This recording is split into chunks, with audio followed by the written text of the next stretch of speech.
नमस्कार बाळांनो. एक जी मेन ब्रँच राहिली होती इंजिनिअरिंग बद्दल बोलण्याची ती कम्प्युटर सायन्स इंजिनिअरिंग. आज पूर्ण भारतातले विद्यार्थी या ब्रँचच्या मागे आहेत आणि त्याची कारण पण तशीच आहेत. तर आता कम्प्युटर सायन्स इंजिनिअरिंग मग त्याच्यातल्या ब्रँचेस कोणत्या कोणत्या आहेत, मग त्याच्यामध्ये ऍडमिशन घ्यायला पाहिजे की नाही, त्याचे फायदे काय आहेत, तोटे काय आहेत, हे सगळं या व्हिडिओमध्ये पाहूया. आता आपण काय करायला लागलोय, मागचे एक 4-5 व्हिडिओ बनवलेत प्रत्येक ब्रँचचा आणि हा 6वा व्हिडिओ आहे. आता आपण प्रत्येक ब्रँचचे फायदे तोटे सांगायला लागलोय. असं नाहीये की तुम्ही तीच ब्रँच करावी. आता प्रत्येक ब्रँचचे फायदे पण आहेत, तोटे पण आहेत. आता प्रत्येकाला काय वाटतं की मी याच ब्रँचचं गुणगान गायला लागलोय, सिव्हिलच चांगले आहे. मग सिव्हिलचे तोटे कोण सांगत नाही, सिव्हिलचे तोटे पण सांगितलेत. प्रत्येक व्हिडिओ बनवलाय ना, त्यात फायदे आणि तोटे सांगितलेत. मग ऍडमिशन घ्यायचंय की नाही घ्यायचंय तुम्ही ठरवणार आहात. मग इथं तसंच कम्प्युटर सायन्सचे पण सांगतोय. आणि शेवटी काय करेन मी, हे सगळे व्हिडिओ संपले ना, मग कोणती ब्रँच निवडायला पाहिजे याचा पण एक सेपरेट व्हिडिओ बनवतो. आणि त्याच्यानंतर कोणती ब्रँच निवडायची नाही म्हणजे घ्यायची नाही याचा पण एक वेगळा व्हिडिओ बनवतो. आता एक्झाम्पल, मेकॅनिकल मध्ये प्रोडक्शन आहे, वेल्डिंग आहे, मग एनर्जी आहे, या ब्रँचेस घ्यायच्या नाही आहेत. आता का घ्यायच्या नाही त्याची कारण पण मी सांगतो. मग त्याचा एक वेगळा व्हिडिओ. म्हणजे आता हे 6 एक व्हिडिओ बनवलेत, त्याच्यानंतर ह्या सगळ्याच्या समरी मधून कोणती ब्रँच कशी निवडायची याचा व्हिडिओ आणि कोणत्या ब्रँच घ्यायचा नाही याचा एक व्हिडिओ. त्यामुळे जर व्हिडिओ तुम्ही पाहत असाल ना, तर सिक्वेन्सने जे व्हिडिओ बनवले ते पाहून घ्या. नाही तर लोक काय करतात, मध्येच म्हणतात की हीच ब्रँच असं का तसं का. थोडेसे डिटेलमध्ये ह्याची प्लेलिस्ट पण बनवलेली आहे. ठीक आहे. चल, आता कम्प्युटर सायन्स इंजिनिअरिंग. आता काय झालं माहितीये का, 2016-17 नंतर ब्रँचनं बूम घ्यायला चालू केला. आता ऑलरेडी काय होतं, ब्रँच मध्ये जॉब वगैरे चांगले असायचे. हळूहळू ब्रँच वाढायला लागली आणि 2020ला कोविड स्टार्ट झाला. आणि कोविड स्टार्ट झाल्यानंतर वर्क फ्रॉम होम कल्चर हे वाढलं. त्याच्या अगोदर पण वर्क फ्रॉम होम होतं, पण तितक्या पद्धतीनं नव्हतं. आणि 20, 21, 22 कोविड मध्ये इतके जॉब मिळाले. त्यामध्ये काय झालं, स्टार्टअप पण आले, कारण लोक घरी होते. मग स्टार्टअप मोठ्यानं वाढायला लागले, फंडिंग यायला लागलं, घरातून नोकऱ्या करायला चालू झाले. मग या कन्सेप्टमुळे कम्प्युटर इंजिनिअरिंगचे आले. आणि बाहेरच्या देशांमध्ये काय होतं, त्यांचे ऑफिसेस थोडे बंद पडले वगैरे होते. मग इंडियामध्ये काम चांगल्या पद्धतीनं आलं म्हणून ही ब्रँच बूम आहे आणि या ब्रँचला नेहमीच चांगली मागणी राहील. असं होणार नाहीये की कम्प्युटरच्या म्हणजे ब्रँचची मागणी कमी झाली, खूपच नोकऱ्याच लागणार, असं काय होत नाहीये. त्यामुळे ह्या ब्रँचचे आपण फायदे तोटे पाहूया सगळं आणि कुणी करायला पाहिजे हे पण बघू. तर आता कम्प्युटर सायन्स इंजिनिअरिंग काही वर्षांपूर्वी, एक 10 वर्षांपूर्वी काय याला म्हणलं जायचं, बाबा कम्प्युटर इंजिनिअरिंग. आज पण कम्प्युटर इंजिनिअरिंगच्या ब्रँचेस आहेत, पण एक मोठ्या प्रमाणात ह्याला कम्प्युटर सायन्स म्हणलं जात आहे. मग कम्प्युटर सायन्स इंजिनिअरिंग पण आहे. मग ह्याच्यामध्ये खूप ब्रँचेस आहेत आज. मग त्यामध्ये आपण IT तुम्ही इंजिनिअरिंग पाहिलं असेल, AI ML असेल, डेटा सायन्स असेल, म्हणजे हे वेगवेगळ्या ब्रँचेस दिलेले आहेत. मग इतक्याच आहेत का, नाही आहे. मग काही ठिकाणी computer science in data science असं काहीतरी आहे, किंवा computer science in AI ML असं वेगवेगळं काहीतरी मागं पुढे आहे. आता आम्ही व्हेजिटेरियन लोक हॉटेलला गेल्यानंतर आम्ही पनीर सांगायचं असेल, पनीरच्या पुढं काहीतरी लावतोय, मागं काहीतरी लावतोय आणि भाजी सांगून टाकतोय. मग तसंच झालंय कम्प्युटर सायन्स आज. पुढं किंवा मागं काहीतरी वेगळे शब्द लावलेत, हायफाय शब्द लावलेत आणि ब्रँचेस चालू केलेत. शेवटी काय माहितीये का, ह्या सगळ्या ब्रँचेस जरी घेतल्या ना, जॉब एकाच ठिकाणी आहेत. हा, खूप मोठे इन्स्टिट्यूट्स आहेत म्हणजे IITs किंवा काही पर्टिक्युलर, तिथं बाबा डेटा सायन्सचा सिलेबस असेल तर डेटा सायन्स बद्दलच शिकवलं जातं. पण मी म्हणतो 99% जे इंजिनिअरिंग कॉलेजेस आहेत भारतात, महाराष्ट्रातलं तर सोडा, तर ते ना ह्या सगळ्या ब्रँचेसला एकाच कंपनीमध्ये प्लेसमेंटला वगैरे पाठवतात. म्हणजे समजा TCS आलंय, मग तर TCS कंपनी अशी नाही म्हणत की आम्ही फक्त बाबा ITच्या मुलांना घेणार, हे घेणार नाही. ह्यांचा सिलेबस ऑलमोस्ट सेम आहे. 2-4 सब्जेक्ट कुठेतरी मागे पुढे केलेले असतात. म्हणजे एखाद्या सेमिस्टरला एखादा सब्जेक्ट पुढे मागे टाकलाय आणि शेवटी प्लेसमेंटला सगळीच मुलं एका कंपनीला जाऊ शकतात. म्हणजे 99% कंपन्यांमध्ये की बाबांनो ही प्रत्येक ब्रँचची मुलं ही प्लेस होत आहेत. हा, मग आता 99% कंपन्यांमध्ये एखादी कंपनी फक्त पर्टिक्युलर असते की आम्हाला ह्यातल्या एका स्पेशल ब्रँचचे विद्यार्थी पाहिजे. मग ते आपण सोडून देऊ, एक स्पेशल केसेस आहेत आणि ती खूप मोठी कॉलेजेस आहेत. बाकीच्या सगळ्या कॉलेजमध्ये प्लेसमेंट एक आहे. म्हणजे तुम्हाला जर ब्रँच कम्प्युटर सायन्स मिळत नसेल तर तुम्ही ह्यातली ब्रँच घेतली तर काही मोठी हरकत नाहीये का. आता आणि त्यात आणि काय पळवाट झाली माहितीये का, कम्प्युटर इंजिनिअरिंगच्या किंवा कम्प्युटर सायन्सचे 180 इनटेक आहे. म्हणजे 3 वर्ग, 60-60 मुलांचे एक वर्ग असतो. आणखीन ब्रँचेस वाढवायसाठी कॉलेजांनी काय आयडिया केलेली आहे, हे वेगवेगळ्या ब्रँचेस काढल्यात. म्हणजे तुम्ही पाहिलं असेल, कम्प्युटर सायन्सचे 180 विद्यार्थी, IT चे 120, AI ML चे 180. काही काही कॉलेजांमध्ये हजारो सीट आहेत, 1,000 जागा आहेत कम्प्युटरच्या. आता कम्प्युटरच्या म्हणजे काय 200 ह्याच्या 300 ह्याच्या 500 ह्याच्या अशा आहेत, म्हणजे हे सगळं एकच आहे. त्यामुळे लय मोठं कन्फ्युजन घेऊ नका. पर्टिक्युलर कॉलेजेस आहेत तिथं बाबा खरोखर चांगल्या पद्धतीने ह्या ब्रँचेस शिकवल्या जातात, पण ते खूप टॉप लेवलचे कॉलेजेस आहेत. आणि हे सीईटी थ्रू तर सध्या आपल्याला मिळणार नाहीत, कारण तिथं सीईटी थ्रू करूच नाही शकत अप्लाय आपण. ओके, त्यामुळे ह्या ब्रँचेसचं कन्फ्युजन असेल तुमच्यात की ही घेतलेली बरी काय, MIL घेऊ डेटा सायन्स घेऊ, कॉलेजांनी ह्या आपल्या आसपासच्या पळवाटा काढल्यात की ब्रँचेस वाढवल्यात आणि इनटेक वाढवण्यासाठी ह्या वेगवेगळ्या ब्रँच घेतल्या.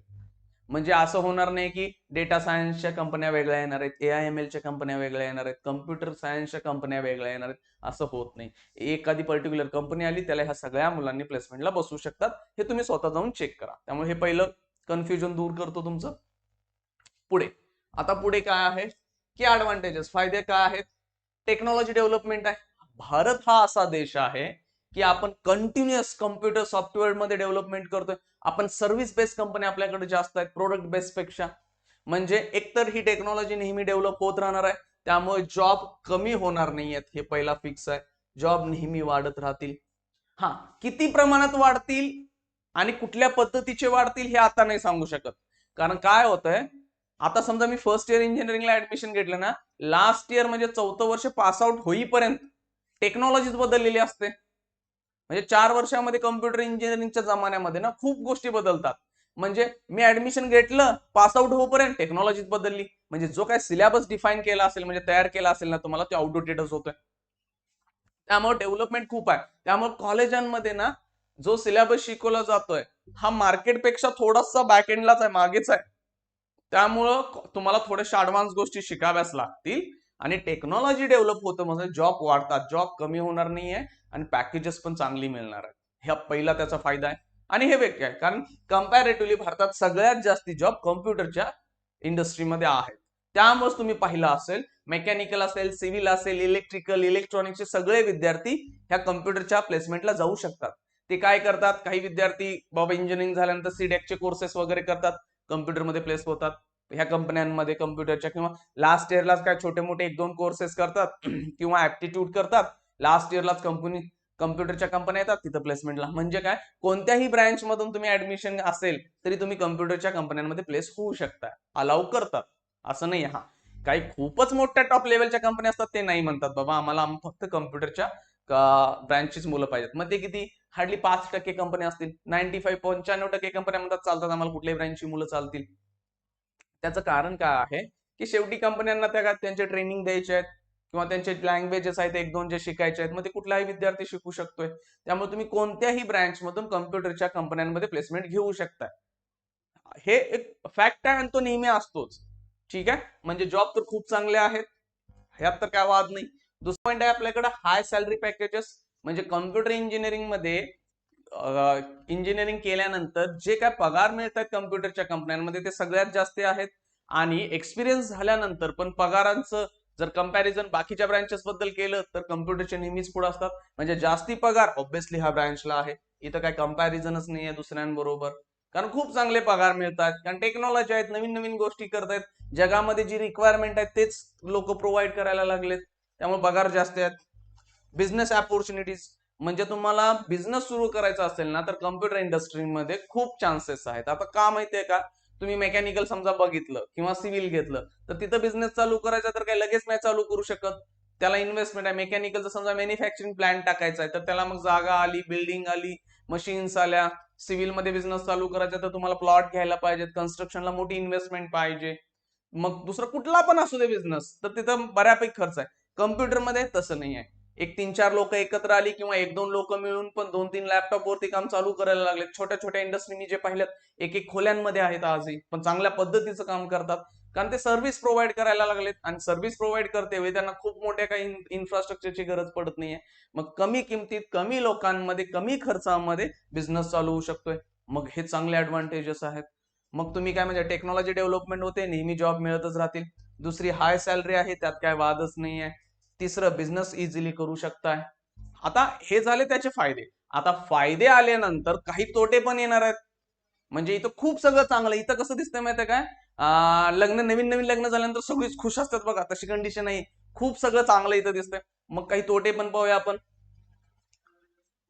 ब्रांचेस ओके, त्याच्या अगोदर काय आपण ब्रांचेस पाहू की मोबाईल ऍप्लिकेशन. म्हणजे आता काय झालं की कम्प्युटर सायन्स किंवा कम्प्युटर इंजिनिअरिंग केल्यानंतर तुम्हाला काय सगळंच तुम्हाला नोकरी नाही करता येत. सध्या कुठं कुठं जॉब मिळायला लागलेत. त्याच्या ब्रांच मोबाईल ऍप्लिकेशन आहेत, वेबसाईट डेव्हलपमेंट आहे, कोडिंग, हे पायथॉन वगैरे ह्या वेगवेगळ्या लँग्वेजेस आहेत. आता ह्या लँग्वेजेस पुढं कालांतरानं वेगवेगळ्या येत जातात, तुम्हाला शिकाव्या लागतील.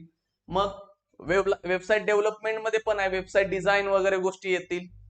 डेटा सायन्स म्हणजे जग सगळं डेटावर चाललंय. डेटा सायन्स मध्ये खूप गोष्टी करण्यासारख्या आहेत. मग इथं थोडंसं मॅथमॅटिक्सचं नॉलेज असेल तुमच्याकडं तर मग आणखीन तुम्ही पुढं खूप फास्ट पळाल. कारण काय होतंय, डेटा म्हणजे बाबा तुमच्याकडे नंबर सिस्टीम वगैरे आली आणि त्यात जर मॅथमॅटिकल नॉलेज लावलं, मॅथमॅटिकल मॉडेलिंग म्हणतोय आपण त्याला, तर इथं खूप चांगलं करू शकताय. सायबर सिक्युरिटी आज बघा आपण जगामध्ये ना युपीआय पेमेंट जे मोबाईलला पेमेंट करतो ना त्याच्यामध्ये आपण फास्ट, मग ही सायबर सिक्युरिटी तिथे गरजेचीच आहे. आज तुम्हाला प्रत्येक फोन लावताना गव्हर्नमेंटने ऑलरेडी मेसेज रेकॉर्ड करून दिलेत बघा, सायबर फ्रॉड व्हायला लागलेत, हे व्हायला लागलेत गोष्टी. मग त्याच्यासाठी सायबर सिक्युरिटीमध्ये खूप चांगले जॉब आहेत आणि हे कॉलेजांमध्ये शिकवलं जात नाही. हा, आता काही कॉलेज म्हणणार की सर तिथं ते ही वेगळी ब्रँचेस काढल्या. ब्रँच फक्त नावाला काढले, कारण तिथं त्या पद्धतीचं शिक्षण मिळतं का पहिला बघा. नुसतं नाव दिलं म्हणजे शिक्षण मिळतंय असं नाहीये. कारण आज आम्ही जे मित्रांबरोबर बोलतो किंवा जे विद्यार्थी करतात, सर म्हणतात फक्त नावाला ब्रँच आहे हो, शिकवणं काही येतच नाहीये.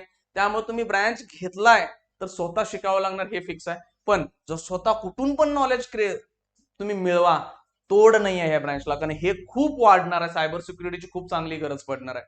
आता हे वेबसाईट डेव्हलपमेंट मी म्हणलं ना, त्याच्यामधलाच एक पार्ट आहे तो वेबसाईट डिझाईन. म्हणजे एक वेबसाईट डेव्हलपमेंट मध्ये तुम्ही बनवून ठेवला बॅकएंडला, पण दिसते कशी? कारण आपण कुठल्या पण वेबसाईटला जर गेलो ना तर ती चांगली दिसल्यानंतरच गोष्टी आत पाहतोय. तुम्ही बघितलं असेल बघा, गव्हर्नमेंटची वेबसाईट आणि प्रायव्हेट कंपन्यांची वेबसाईट. गव्हर्नमेंटची वेबसाईट कुठेतरी मागे पुढे असतं, व्यवस्थित दिसत नाहीये काय हे चालतंय. पण प्रायव्हेट कंपन्यांची वेबसाईट मस्तपैकी अशी चकचकीत. त्यात आणि समजा प्रोडक्ट म्हणजे कॉस्मेटिक इंडस्ट्रीचे असेल किंवा कपड्यांची असेल एखादी कंपनी आणि त्यांची जर डिझाईन भेटली तर खूप मस्त वाटतंय. याच्यामध्येही तुम्ही मोठं काम आहे. आता आपण ते डिसअडव्हान्टेजेस बोललो होतो मगाशी की काय फास्ट चेंजिंग टेक्नॉलॉजी आहे. टेक्नॉलॉजी काय व्हायला लागल्या, नेहमी बदलायला लागल्या. असं नाहीये की तुम्ही ह्या वर्षी इंजिनिअरिंग केलं आणि जे काय शिकलाय ते 10 वर्षांनी तुम्ही ते वापरू शकता. नाही, जसं मेकॅनिकल सिव्हिल आहेत, एकदा शिकली बाहेर गेली बेसिक कन्सेप्ट क्लिअर झाले 1-2 वर्षात, ते वर्षानुवर्ष 10 वर्ष 20 वर्ष ते लावत राहतात, ते काय बदलणार नाही आहे तिथं. पण या ब्रँच मध्ये ना जर 6 महिन्यांनी नवीन गोष्टी यायला लागल्यात, म्हणजे जसं एखादं वर्ष निघलं तर तुम्हाला नवीन प्रोजेक्ट आले तर नवीन गोष्टी शिकायच्या आहेत. म्हणजे तुम्हाला आयुष्यभर इथं शिकत राहावं लागणार आहे. आता तुम्ही म्हणणार सर मग हे चांगलंच आहे ना, नवीन शिकाय मिळतंय. आता कसं असतं माहितीये का, एकदा शिकल्यानंतर मग लोक काय म्हणतात, नोकरी लागली बाबा आता ती करत राहतो किंवा स्वतःचा बिझनेस आहे मी ते आहे असं कंटिन्युअस, मला शिकायची इच्छा नाही आहे. पण इथं तसं नाही, टेक्नॉलॉजी बदलायला लागले, नेहमी शिकावं लागेल. ठीक आहे. दुसरी गोष्ट, लार्ज कॉम्पिटिशन. आता हा एक माझ्यासाठी ना ड्रॉबॅक वाटतो मला. का की तुम्ही, मी एक डेटा चेक केला की इंजिनिअरिंगच्या पूर्ण जेवढ्या जागा आहेत लास्ट इयरला काय होत्या जागा, 157 लाख, म्हणजे 1.57, 1,57,000 जागा होत्या. आता त्यातल्या ना 50% जास्ती कुणाच्या जागा आहेत, कम्प्युटर इंजिनिअरिंगच्या. म्हणजे तुम्ही चेक करा सगळ्या इंजिनिअरिंगच्या ब्रँच, मोर दॅन 50 ब्रँचेस आहेत. सगळ्या ब्रँचेस एका साईडला ठेवल्या आणि कम्प्युटर सायन्सच्या ब्रँचेस म्हणजे कम्प्युटर इंजिनिअरिंगच्या ब्रँचेस एका साईडला ठेवल्या. जेवढ्या जागा सगळ्या ब्रँचेसला आहेत ना तेवढ्या कम्प्युटरला ब्रँचेस आहेत. सॉरी, जेवढ्या जागा उरलेल्या ब्रँचेस आहेत ना तेवढ्याच जागा कम्प्युटरच्या आल्या. म्हणजे 50% वाटा कम्प्युटर इंजिनिअरिंगनी घेतलाय. तेवढे जॉब मिळणार का, हा सगळ्यात मोठा प्रॉब्लेम माझ्यासाठी आज क्रिएट होतोय. मला वाटतं की हा एक ड्रॉबॅक आहे, कारण सगळेच विद्यार्थी जर तिकडे झाले तर कॉम्पिटिशन खूप वाढलंय. मग आज ज्या पद्धतीने जॉब आहेत ना ते मला नाही दिसत आहेत की बाबा कॉलेजांमध्ये आधी प्लेसमेंट खूप चांगलं होतं पण ते आज सगळ्या कॉलेजांमध्ये राहिलं नाहीये. काही कॉलेजेस फक्त दिखावा म्हणून करायला लागलेत. त्यामुळे हा एक मोठं ड्रॉबॅक दिसतोय की सगळेच विद्यार्थी तिकडे गेल्यानंतर काय होणार बाबा ब्रँचचं. तेवढे जॉब आता राहणार आहेत का, जॉब म्हणजे वाढत राहणार की खूप चांगले वाढत नाहीत. जॉब कशा असतात, स्टेबल थोडे थोडे थोडे वाढत राहतात. असं होत नाही की एकदमच डबल व्हायला लागलेत, पण विद्यार्थी डबल पेक्षा जास्ती झालेत. तो एक मोठा कॉम्पिटिशन आहे. हा, तुम्ही म्हणा सर मला कम्प्युटर आवडतंय, कोडिंग आवडतंय, नवीन नवीन टेक्नॉलॉजी शिकायला आवडणार आहे मला, बिंदास्त करा, काही अडचण नाही आहे. सेकंड, वर्क कल्चर आणि इंटरेस्ट. वर्क कल्चर म्हणजे काय माहितीये का, कम्प्युटरमध्ये बाबा जॉब करायचा तर काय मला दिवसभर कम्प्युटरवर बसूनच करायचंय. मग 10 तास, 12 तास, 8 तास जे काय आहे तुम्हाला 8 तास म्हणतात का, म्हणा 10 ते 12 तासच आज काम चाललंय कंपन्यांमध्ये. मग तेवढा वेळ तुम्हाला बसून काम करायचं आहे. काही विद्यार्थी असे असतात की त्यांना बाबा एका ठिकाणी बसून आवडत नाहीये, त्यांना लोकांशी कॉन्टॅक्ट करायला आवडतो, लोकांमध्ये मिसळायला आवडतं, टीम हँडल करायला आवडते, बाबा एक एक्झॅक्ट फ्लोअरला काम करायला आवडतं. तर ते विद्यार्थी इथं टिकणार नाही आहेत या ब्रँचला. म्हणून तुम्ही तुमच्या कॅरेक्टरनुसार प्लस काय इंटरेस्ट. इंटरेस्ट आहे का बघा, सगळे विद्यार्थी चाललेत म्हणून तिकडे जातात, हा एक इंटरेस्ट. हा तोटा होतोय हाच. आता त्या ब्रँचचा तोटा नाहीये तो, ब्रँच इतकी चांगली आहे त्याच्यामुळे सगळेच तिकडे चाललेत. त्यामुळे थोडस तुम्ही स्वतःच चेक करा. आणि सगळ्यात मोठा ड्रॉबॅक जो मला या ब्रँच मध्ये वाटतो की ले ऑफ. एकदा का जॉब चालले तर हजारांनी लोकांना काढून टाकलं जातं जॉबवर. असं होत नाहीये की बाबा एवढे आमच्या कंपनीत आता 10,000 लोक आहेत, 10,000 लोकांनाच आम्ही पुढे कंटिन्यू करणार किंवा वाढवणार. लोक नाही होतात. एखाद्या वेळी प्रोजेक्ट कमी झाले किंवा प्रोजेक्ट कॅन्सल झाले किंवा प्रोजेक्ट आलेच नाहीत तर हजारांमध्ये नोकऱ्या जातात. म्हणजे हा एक सगळ्यात मोठा ड्रॉबॅक. कम्प्युटरची सगळ्यात मोठी भीती मला दोन वाटतात. पहिला हा सगळ्यात मोठा म्हणतोय की ले ऑफ, नोकरीवरनं काढून टाकलं जाणारा. आणि दुसरा म्हणजे की फास्ट चेंजिंग टेक्नॉलॉजी आहे, तुम्हाला नेहमी अपडेट राहावं लागेल. ह्याच्यासाठी तयार असाल तर चला. कोण म्हणणार सर हे काय किरकोळ ड्रॉबॅक आहे. ठीक आहे, ज्यांना किरकोळ वाटते तुम्ही जाऊ शकता. ठीक आहे, मला ड्रॉबॅक होते ते सांगणं काम होतं.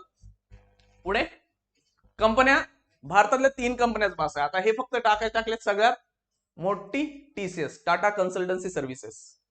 ठीक आहे, टीसीएस, इन्फोसिस, विप्रो ह्या भारतातल्या ज्या काही मोठ्या कंपन्या आहेत ह्या सगळ्यात जास्त जॉब देतात. काही काही कॉलेजना आल्यानंतर ना 200-200, 300 विद्यार्थी घेऊन जातात. त्यामुळे जॉब आहेत, खूप कंपन्या आहेत, छोट्या मोठ्या तर इतक्या कंपन्या आहेत की विचारूच नका. पॅकेजेस आता कंपॅरेटिव्हली थोडेसे या 2-3 वर्षात कमी झालेले दिसतात. 3 लाखांपासून 25 लाखांपर्यंत पॅकेजेस आहेत. मग तुम्ही म्हणा राहू सर ते 40 लाख 50 लाखाचं ते कॉलेजला दिसतंय ना. जे दिसतात ना ते विद्यार्थी स्वतःच्या जीवावर झालेले आहेत.